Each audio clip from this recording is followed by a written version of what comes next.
Good morning. I want to talk about the sonic boom of the word inheritance that I've been hearing a lot for the past few days.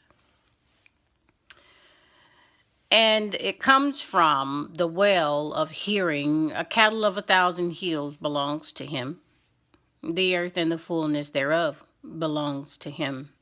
And him is just a general colloquialism for the great I am. I really don't try to attach gender so much to that because then it gets lost. The truth of the translation gets lost. So the great I am is life, spirit, the beginning of all things, the essence of all things. Love that. The essence of all things. Right there is where earth, life, and all that belongs. And so if and as a an offspring, that which life has produced, which is what we are, um, knowing that a cattle on 1,000 hills belongs to them. So then that means that these exact things also belong to you. It is a part of your inheritance. It is what is given to you. And you receive these things typically. The word inheritance, when you hear inheritance, a lot of times people think that a death must transpire.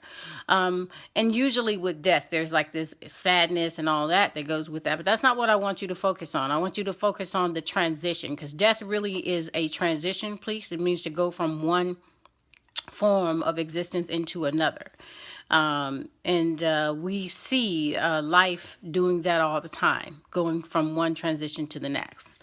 And I want you to think about that as it relates to inheritance. Inheritance is transcending or is transcending into you from the great I am because you are a part of the offspring of the great I am. And I want you to focus on having access to that. Just being able to say, I want to take this cattle and do this with it. It also talks about how the great I am just slung the stars and the skies and the moon and all that, and you have access to that too. And we get so caught up in the tangible, being able to touch and feel a thing, that we lose the spirituality. Everything in life is touchable. How about that? In spirit, everything touches each other, and accesses each other, but it's what we use it for that gets lost and causes the things to be ill used. So I want you to think about inheritance, having your access, gaining it, utilizing it for the continuum of good life, and have a great day. Ciao.